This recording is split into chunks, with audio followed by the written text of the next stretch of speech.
Welcome to All Things Financial. I'm Trey Peterson with Yelisey Coots, and today we are interviewing one of our heroes, Dr. Mark Rutland, who was the president of Oral Roberts University during our time there. He was the president of Southeastern University. In his 30s, he pastored the 10th largest church in America, and he's one of the greatest turnaround leaders in our country. And again, he's somebody that has a ministry that is saving kids from sex trafficking.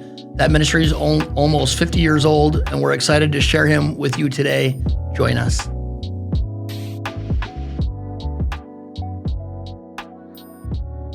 All right, Dr. Mark Rutland, so good to have you with us. Thank you. I want to start off with one simple question. What would you say is one of the most important life lessons you've learned in all the things that you've done? I believe that flexibility is one of the secrets of dealing with the vicissitudes of life. I think if you get rigid, I know people talk about, never giving in, all of those things like that, but there are times when you have to be able to fade back, go forward. I think to flex, to remain supple is one of the most important things I've learned. Reimagine yourself, recreate yourself, be able to change with the times, the technology, the seasons. I believe one of the greatest strengths, leadership strengths, I'm not talking about character now, but one of the greatest leadership strengths of all is flexibility in the complications of life. So good. You've written 19 or 20 books now. 20. 20 books, come on. My 20th just came out in January. What's the name of your 20th book? Keep on keeping on, how to die young as old as possible. So good. I love that. Well, today we're going to be talking about relaunch a little bit and then just a mixture of things. So 3 big organizations that you've turned around. The one that Yelisey and I was a part of was Oral Roberts University. If you wouldn't mind giving a background on when you came into Oral Roberts University, Yelisey and I had only been there for a year or two. We had gotten news that the school might not even be reopening. But where was ORU when you came in? Well, ORU, a year before I got there, was failed. So they couldn't even make payroll. And then, God bless his heart, an Oklahoma billionaire stepped in and said, I'll save the school. Now, he didn't pay everything off, but they were $57 million in debt. Wow. And then the campus was in trouble in terms of, it was about another $55 million in maintenance that had been deferred for the years. All the buildings on the campus were 35 years old. Wow. There had not been a new building built in 35 years, and they hadn't kept up with the maintenance. So it was in trouble. And then there came this Friday where the president reported to the board, I can't make payroll tomorrow. Wow. It was finished. Wow. This guy stepped in and he said, I'll keep the wolf from the door, but the president has to resign and all the members of the board have to resign. Wow. So they reconstituted the board, and then they took a year and did a presidential search. And I came at the end of that year. Yeah. And so it was in the process of the turn, but the next 4 years were critical. If we didn't save it in 4 years, pay that debt off and turn it, then it probably wasn't going to turn. Yeah. Well, I love this topic because we're going to be talking about big organizations that you've turned around, but a lot of the people that are listening to our channel, they're just trying to turn their household around. They're just trying to get their expenses back in line, whether they've got a young family, whether they're preparing for retirement. And so I think there's a lot of principles that you've drawn out from what you've done that we can help others with. But Yelisey, what's the first question that you would have as we dive more into this? So I'm sure that there's probably a lot of similarities between the organizations, but probably a lot of differences too. Was there anything unique about ORU? I'm sure that before you decided to say yes, they disclosed everything and you saw the mess that it was in. You still said yes. Were there things that surprised you that were unique about ORU's challenges versus Calvary?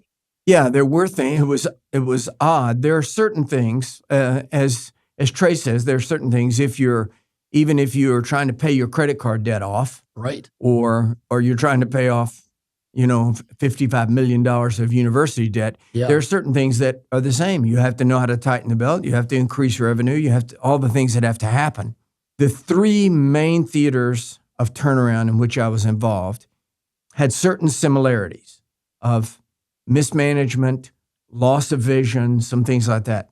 For Calvary, It was a mega church that had faced recurring scandal. There was a huge sexual scandal. It was on the front page of the newspaper. It was awful. The congregation had exploded. Thousands had left. Then there was, that was followed, instead of being followed by correction, it was followed by financial mismanagement. So that pastor believed in the field of dreams, build it and they will come. Yeah. So he plunged them into huge debt. However, when I got there, the bank was ready to foreclose. And so when I got there, they were 90 days behind on their mortgage and 120 days behind to their vendors. Wow. It was finished. Wow. But they had what they had spent the debt on. The good thing was we had the building. Yeah. It was 5,000 seat auditorium. Yeah. And was high tech. Southeastern was the opposite. There was no debt. But there was nothing that the debt would have built. The dormitories were decorated in early concentration camp. It was a disaster. Yeah. It was so shabby. The roofs leaked. It was really embarrassing to see it. Yeah. There was no debt. Mm-hmm. Then I went from that to ORU, and there's the largest debt of the three. Yeah. And deferred maintenance. So the debt was consumer debt. Wow. That's the bad thing at ORU. They hadn't built a new building in 35 years, but they've got $55 million in debt. Yeah. That means they don't have anything that the debt would have bought. Mm-hmm. So basically, it's the university version of credit card debt. Well, I think one of the things that we talked about was good debt and bad debt in the car earlier. Yes. And I get the question a lot. People Facebook me or send me a message and they'll say, hey, is there any other way other than Dave Ramsey's way? And I kind of laugh because for most people, I'm like, no, you should actually just do that. Like they're looking for something easier. But what I would say is, you got Dave Ramsey, who is pay cash for everything, have no debt. And then you've got Robert Kiyosaki that's like, use OPM, other people's money to make money. So we were talking about good debt versus bad debt. Would you talk a little bit about that? Yeah, actually, I feel very strongly about this. And I think it's better. I'm not talking about credit card debt. I'm not talking about graduating from college and buy a new house and a house full of furniture and 3 luxury cars and roll up your credit card. That's not what I'm talking about. Right. However, let me use Southeastern as an example. So the other two, Calvary and ORU, were simply in debt. One was a building debt. One was credit card debt, to use a euphemism. Okay. Yeah. But Southeastern, the valves were all rusted shut. We had to have energy. We had to have momentum. Yeah. So I had to convince a terrified board to take a step of faith. So we built our first new dorm on $7 million. We acquired debt. Yeah. But then we cranked the enrollment up. So we filled that new dorm. So we were operating at 98% occupancy on a $7 million dorm. Wow. So suppose I could say to you, if you'll give me $7 million, I'll build you a hotel that'll be occupied all year, not just in school, because we had football camps. God, thank you for football camps.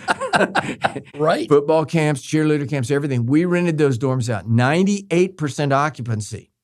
So then so it's debt, but it's self-amortizing. Yeah. So self-amortizing debt. I leapfrogged that to the second dorm. Then I leapfrogged that to the third dorm. Yeah. You leveraged it.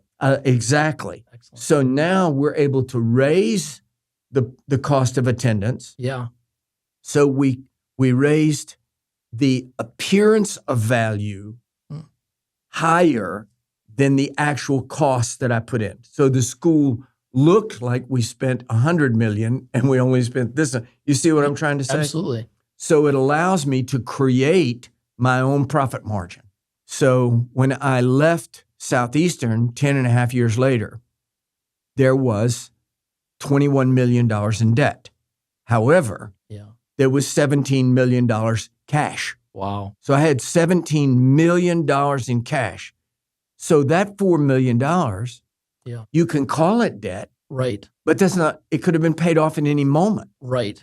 So it was $4 million of debt, which in a way, with such a low interest rate at that time, Yeah. that in a way I would have been ashamed to pay it off almost. Right. So then I came to ORU, and I've got to do exactly, that's what I'm about flexibility. Yeah.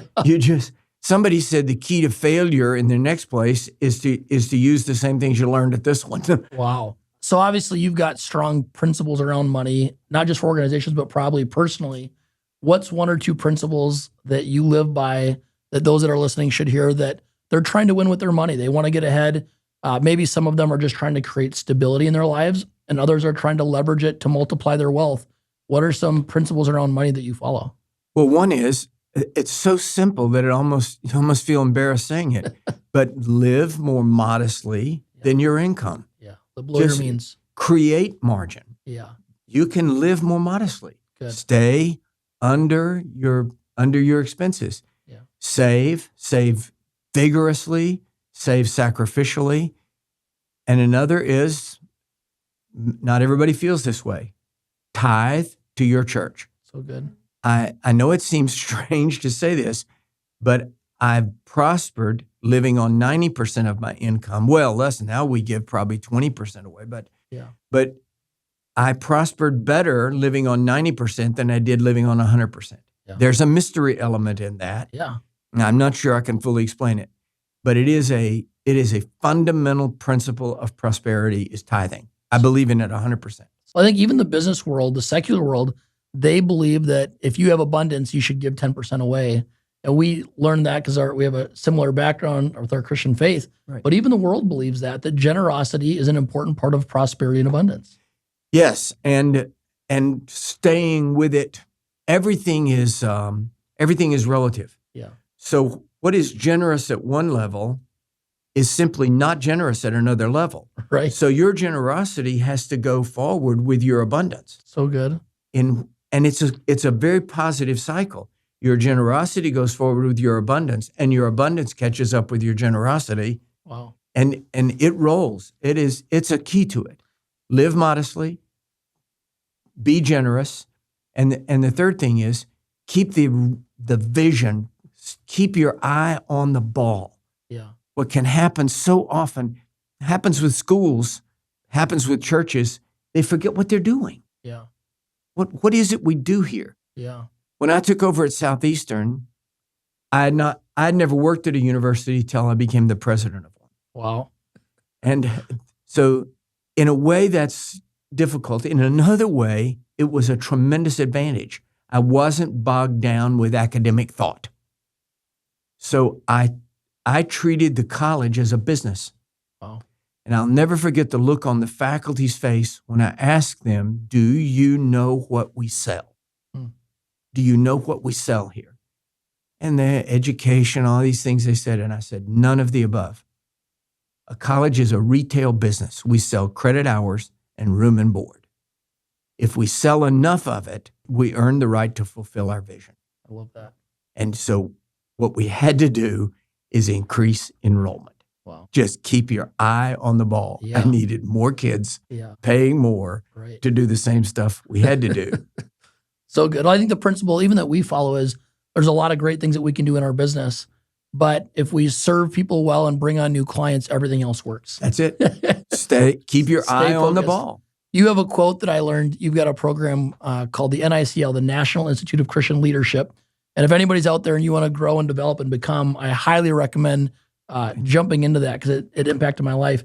But you said something in there. You said vision fuels energy, I think was the right thing. Would you touch on that for a second? And then I'll hand it to Yelisey. Yes. Okay. Mission presides over your organization. The mission statement, it's good. I'm not saying you shouldn't have a mission statement. You need one. Yeah. But it's not empowering. It's a police statement. It keeps you from doing the wrong thing the wrong way. What gives you drive, energy, is vision. Vision is where the energy is. And vision is exactly what it sounds like. When I look 5 years down the road, what do I see? Yeah. Mission keeps me from having the wrong vision and fulfilling it the wrong way. Wow. But without a vision, the people perish. Yeah. So, the the last three, the ones that we keep talking about, Oral Roberts University, Southeastern, Calvary, these are all high-profile organizations, all eyes on you, and you've agreed to do this. What was the pressure like? Where did it come from? I mean, obviously there's pressure from just like public opinion and in your constituencies. You have, the students, you have the congregation members, you have donors when it comes to university, you have your faculty, your staff. I mean, we have clients, right? It's very different. I feel like in terms of complexity, it's a very complex organization and you're willing to be in the spotlight. I can't even imagine what that must have been like. How did you deal with the pressure? Here's the thing that everybody, not you, everybody gets wrong about life.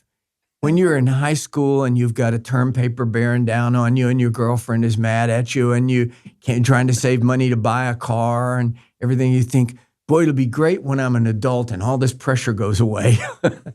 and what happens is every new level, a new devil. Yeah. Every time you step up, the pressure goes up. The pressure that I faced at Calvary, and the one thing that was similar in all three was the exaggerated possibility of unmitigated failure. All three of them. Yeah. And one says to oneself, this is going to roll back on me. Right. The biggest risk I took was ORU because I was 61. Right. So if you wreck your plane at 41, you got a lot of time to, to recover. Yeah. You wreck the plane at 61, you're done for. Yeah. So that was the highest risk. But for all of them, there was the risk. Just the what can paralyze you is the fear of failure. Wow. And it makes you overthink. It makes you be too cautious. I can't try this. It paralyzes your thought. So you have to get your faith and your vision higher than the fear of failure. So good. But the fear of failure is there. Trust me. Yeah. And if you don't have any fear of failure, you may not have your toes to the edge of the cliff. Would you say too, Yelisey and I are business partners and we're probably like most married people, we're totally different. Like for me, I think my dad put me in high school wrestling and the program was a part of, they were the second best high school in the country. And every practice that I ever remember, I basically threw up because it was just so hard. Wow. But I never liked it. It wasn't like soon I'm going to like this sport. For me, what I loved was winning. And what it did for me is it made me really comfortable being uncomfortable to the point where I would say today, like if things, when they get easy, I'm like, how do I get back to being uncomfortable? Because I know that's where growth comes from. Would you say that lack of comfortability is something that you're attracted to, or it's just something that, do leaders typically like that, or do they have to push through it because the vision's so big? That's another really good question. Not everybody has the same, and financial planners, you have to deal with one of the things in with your customer base, you have to find out what is your risk. Your risk tolerance. What is your risk tolerance? 100%. And so that's the same thing in leadership. Wow. I grew up in athletics. I played 3 sports in high school. I coached before I went into the ministry. And one lesson I've learned, and I see it over at the professional level. You get down to the fourth quarter and a team is 10 points ahead and they go conservative and lose the game. Wow. They've been beating somebody's brains in for 3 quarters. Yeah. And in the fourth quarter, they stop doing what's been winning. Yeah. It makes no sense to me. Yeah. You're so driven. I liked the risk. Yeah. I liked the challenge. There's no risk, there's no challenge. Yeah. And I enjoyed the precipitous feeling of it. There were times, I will tell you, at Southeastern, when I'd been there about a month, I was sitting alone in my office and I did say to myself, Rutland, this time you've bitten off more than you can chew. It was a moment when I thought that we're not going to make it. Yeah. And but it energizes me. So you have to be in touch. One has to be in touch with one's risk tolerance. Yeah. On the other hand, I don't think you want to be an adrenaline junkie, where you're Right. just doing crazy stuff. Well, we see a lot of entrepreneurs that way. And their whole life is, right, peaks and valleys. I have an acquaintance, a friend, I guess I know him. We know each other. He's gone bankrupt 3 times. Yeah. And I thought, that doesn't make any sense to me. I would rather, why not go from success to success? Yeah. Why go from success to failure to success to failure to success? And of course, you learn things from failure and you do better the next time and all that kind of thing. But there's no need for it. You don't have to. You don't have to go bankrupt multiple times in your life and career. Clean up other people's bankruptcies. That's what I say. That's what you spent your life doing. You needed those people. I needed it. There is a charm to following a disaster, and that is you have the opportunity to clean it up. You get that. You mentioned my book, Relaunch. Yeah. That's the only book I've written of 20 that made the New York Times bestseller list. Wow. And because it came out on the Christian side and on the business side at the same time. Yeah. It was a business book that was Christian, and it was a Christian book that was about business. That book wouldn't have been possible if it hadn't been for 3 turnarounds. One of the things, you have another book called Character Matters. What's 1 or 2 principles from that book that our listeners should hear? The fundamental thing is the title. Character matters. It's important. It is significant. You can be quote unquote a success. You can be making money and be broken in your character, and sooner or later it'll show up in your life or your marriage, your family, or your business, your partnership. Character is the underlying foundational truth of all real success. Wow. I am curious, before you became Dr. Rutland, as many of us know, and the things that, obviously your accomplishments everybody knows today, before the big 3, what was a notable accomplishment, maybe a lesser known thing that you were able to do? And how did that give you the confidence to step up to something like a Calvary or a Southeastern? Well, what happens is if one will allow God to do it, it takes you from level to level to level. And so that when I was 28 and starting a new ministry, we started Global Servants, my whole vision was to have a budget that would be $50,000 a year. Wow. I thought, man, if I could bring in $50,000 a year, that would be the pièce de résistance. So that's what you can deal with at that level. Yeah. But it didn't dawn on me. If anybody had ever said, our budget at ORU when I left there was well over $100 million. Well, I never would have. Wow. You can't go from A to Z on that. You can't do that. Yeah. So what you have to do is take the risk that's before you, go through the opportunity that's there, starting Global Servants from dead scratch and staying with it, seeing what happened, how it became our work with our girls' homes on 2 continents, churches in 5 countries, fighting human trafficking, all that we've done. That was the consistent. Even when I did these other things, I was the president at Global Servants for 40 years. Wow. And it's still going. It's great. Our son is now the president, and he pastors a church and runs it. So that was the consistent thing that gave me, to your question, it gave me the feeling launching out into the deep. My first book is titled Launch Out into the Deep. Yeah. That sense of adventure, that kind of go for it thing. Yeah. I loved that, and I wanted that. And seeing that succeed from dead nothing, from nothing, an idea, to see that succeed made me feel God really can get you through these things. Do you mind sharing the story about Global Servants, your experience in India and the hotel that you shared? I think that would be amazing for our listeners. Sure. Okay. In Thailand, that's one aspect. Global Servants is the larger ministry, our churches, school in Africa, et cetera, et cetera. House of Grace. So I had done those things from 1977, really, when we started it, to 1986. I had no interest in starting a girls' home, a children's home. One of the reasons is because you can't get out of it. Right. Once you have a home, you got children. You're committed. Yeah, they want to eat. Yeah. You're going to raise money for these girls the rest of your life. Exactly. And the rest of a bunch of people's lives. Here you go, son. Figure it out. So a pastor in Bangkok, Wirachai Kowe, he's gone to be in heaven now, but he asked me would I come and do a crusade in northern Thailand and then help them plant a church, and I agreed to that. So I had to spend one night at the Bangkok hotel, and he was going to pick me up the next morning, and we're going to fly to Chiang Rai. And that night in the hotel, a man came to my room and tried to sell me a child for the night. He said, I bought this little girl in a village this afternoon. He said, you give me $400 American. And he said, I can certify to you, she was a child.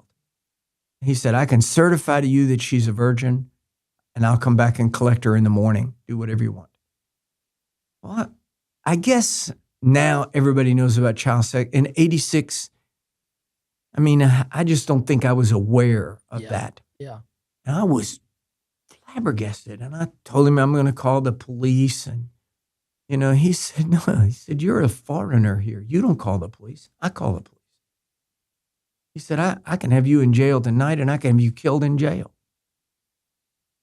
And he very violently shoved me back in my room. And he said, no, go back in your room, Farang. It means a foreigner. It's kind of a derogatory thing. Go back in your room, Farang, and shut your mouth. He said, I'll sell this girl before I get to the end of the hall, and there's nothing you can do about it. It was horrible. I can't tell you the feeling of impotent rage. So the next morning at breakfast, I told the pastor about it, and he was kind of blasé. He said, well, we have a problem, that kind of thing. My American self-righteousness. Wow. I said, you talk about it, somebody ought to do something. Yeah. He took it for a little while, and then he pointed at me, and he changed my world. He said, somebody ought to do something. He said, aren't you somebody? So good. And I didn't have, it took my breath away. Yeah. So we finished the crusade. I went home. I told my wife. We cried about it. We prayed about it. And we just took the plunge. We went back to Thailand. We found a lady to work with. We rented a flat. We figured out a little plan. We took in 8 girls. I went home and tried to find people that would sponsor them. It went to 16, then 50, then 80, then 90. We incorporated over there. We bought property. Now we have 14 buildings on 2 campuses. Wow. We've put hundreds and hundreds of girls through. We have now, our son has started one in West Africa. Wow. People say to me all the time, you must have had a great dream of girls' homes. I said, never. I never thought about it. Yeah. It was, you just see a need, and you can't get away from doing something. That's what happened. That may be a longer answer than you wanted. And now you've spent almost 40 years saving girls. Yeah, from 1986, and it's still growing. It's still going. It's amazing. So if somebody wants more information, where would they find it if they want to support you? You can go to Global Servants and click on House of Grace, or House of Grace Thailand, House of Grace Ghana in West Africa. Yeah. And yes, we'd love help and love participation, love for them just to know about it. The first girl we took in, the absolutely first girl that stepped over the threshold when we rented an apartment and started, she and her husband now run the whole thing. That's amazing. So good. That's the greatest success in my life. Wow. I think one of my big questions is, what are you passionate about today? So you've done all these things, over your lifetime. And I think you probably shared you're 78 years old, running around like you're 40 years old, speaking. How many times a year will you speak publicly, if I can ask right now? Well, I'm not sure I have an exact number. It has varied from 150 to 450. But a lot of years I preached a lot more times than there are days in the year because, in India, you preach 5, 6, 7 times a day. Right. So, and when I preached the chapels at the universities. Every Wednesday and every Friday. Which most presidents don't do that. They preach once or twice a year. We're so thankful for that. And what I'm passionate about really has never changed. It's only taken different expressions. Wow. And what I'm passionate about is serving God and helping people. It's just, I don't know how to make it any simpler. So good. Somebody asked me one time, they said, you've been a missionary and a college president and a pastor and a business teacher. What do you do? I said, I've always in my whole life, I've only done one thing, what I'm told. Wow. I just do what I'm told. Wow. And God opens the door and I try to go through to the best of my ability and by His grace. We have a lot of people that they're turning 65, 66, 67. They're about to retire. And, their life work has been their family and their job. Mm. What would you say to those that they don't know what their next is and they're worried about it because their job has been their purpose? What advice would you give to our listeners that are preparing for retirement? Well, the first thing is they have to buy my newest book. They can't have a meaningful life without buying my book. I agree. And it is a book for seniors. It's Keep On Keeping On. It's just exploding. It's going great, and I hope they'll get it and enjoy it. To have joy in your senior years, to live your last years with joy and not to allow your senior years to make you into a curmudgeon. I don't want to spend my senior years chasing kids out of my yard. I'm not going to be that person. Yeah. The second thing is life changes. Your body's changed. Things hurt that didn't used to hurt. Yeah. Stuff doesn't do right. Yeah. And the challenge is, but I'm not going to live in fear. Wow. I'm going to walk in faith and joy and try new things. Maybe you want to volunteer to mentor some kid at a local high school. Yeah. Don't quit giving. You may not give as much. People say to me, should I tithe on a Social Security check? I say, is that your income?